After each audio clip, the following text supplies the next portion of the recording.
Hello mga boss, ito po meron tayo uling bagong i-share sa inyo no na Bluetooth speaker na Brudu model BTS 1388 mga boss. Ano po?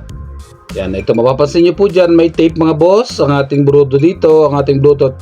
Yan po, kasi nilagyan ko po siya diyan ng mini amplifier ano. Medyo in-upgrade po yan na yun. Kaya may tape po yan, may butas po yan. Dito ay papakita ko po sa inyo mga boss kung paano i-convert sa 220 volts. May video na po tayo niyan mga boss na sa pang 11 volts battery at sa 7.4 volts. Okay?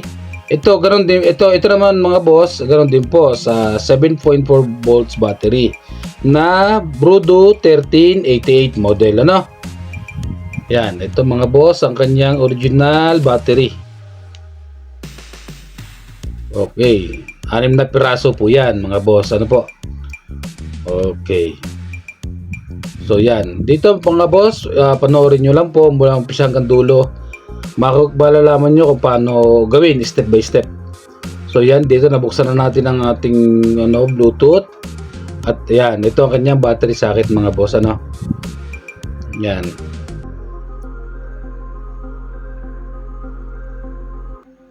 Dito gagamit ulit tayo mga boss ng 12 volts adapter. Ito po ang madalas natin gamitin sa mga nauuna natin mga video na i-convert. Pares din po 12 volts 5 amperes.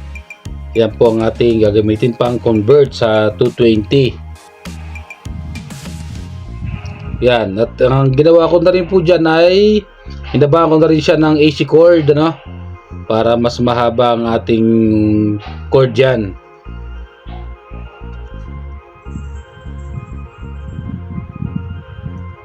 Dito ipapaliwanag natin mga boss, meron ulit tayong datasheet kung bakit paano i-convert sa 220 volts gamit ang adapter na 12 volts. Okay, so yan, ito kinat ko na dyan ang dulo ng ating adapter kasi yan po kasi yung socket ng sa battery puputulin po natin yan mga boss, ikakabit po natin yan sa dulo ng adapter natin. So yan, tatanggalin natin yan. Pag tinanggal nyo po, haba-habaan nyo na para mahaba yung kanyang pinaka-wire ano.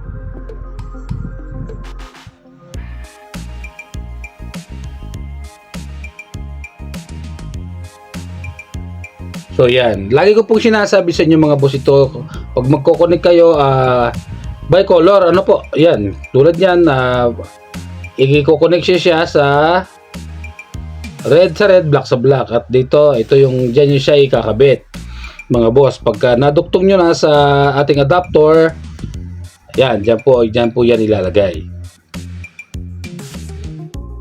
So ito po ang ating datasheet mga boss. Ayun, so meron siyang 3 volts to 12 volts mga boss ang ating IC ano. So pwede mga boss i-convert ang ating Brudu 1388 dito.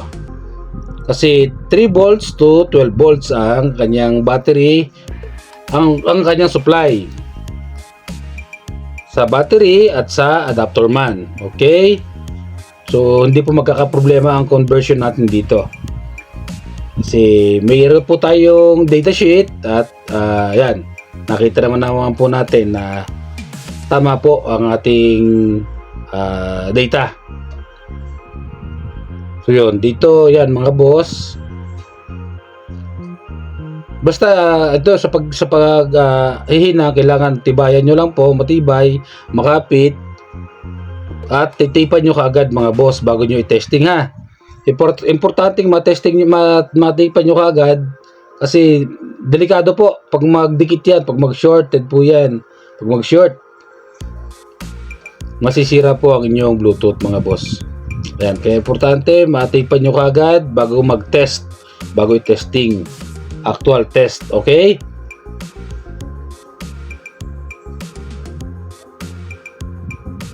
Salamat po pala mga boss sa aking mga mahal na subscriber. Maraming po salamat sa suporta mga boss. At sa magsasubscribe pa lang po, salamat din po sa inyo mga boss. Sana ang aking binabahaging tips ay nakakapulot kayo konting idea.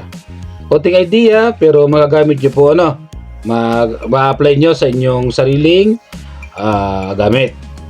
Basta ingat lang po kayo sa convert. So yan, dito natapan na natin, actual test na po tayo dito mga boss. Ano po? So yun, ito ang ating adapter at ang aking muning na makulit na si Oreo ay sumilip na naman. So yan po yung butas na yan mga boss. Yan nga po nakalagay yung mini amplifier na nilagay ko dyan. Kaya may butas yan. So yan, testing na tayo mga boss kung gagana na yung ating kinonvert. Ano?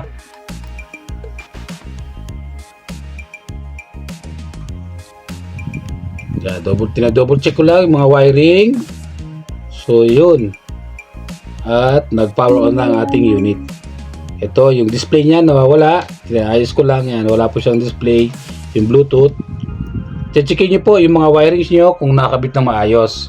Importante po yun. At yan dito ay final testing na tayo mga boss. Ano? Sundan nyo po ito mga boss. Yung ating video na to. Huwag po kayo mag-alala. May data sheet po tayo kung ganitong model ang inyong Bluetooth. Safe po yan i-convert. Kasi may sinusunod po tayong data sheet kung ilang supply ang dapat niyang ibigay. Okay? So yun. Testing tayo dito mga boss kung makakapag-sounds na tayo dito.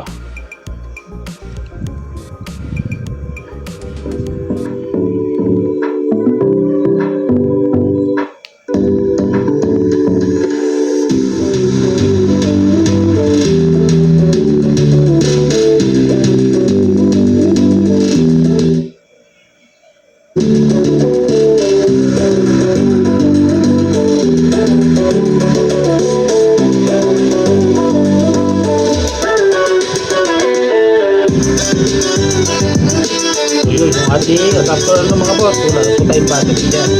Nakakunik na po ang ating adapter dyan. Sa mga nagtatanong po kung mamamatay siya, kung pa-power off pagka binolium ng sagad, hindi po yan magpa-power off mga boss, basta yung amperes po ay tama. Itong adapter na to ang inyong gamitin, 12 volts 5 amperes.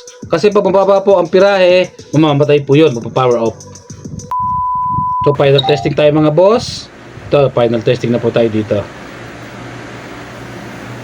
Kung nakarating po kayo sa video natin mga boss, dito sa dulo sa video natin na to, maraming salamat po mga boss sa panonood niyo. Ulitin ko po, sana nakapulot kayo ng konting idea sa aking naibabahagi konting tips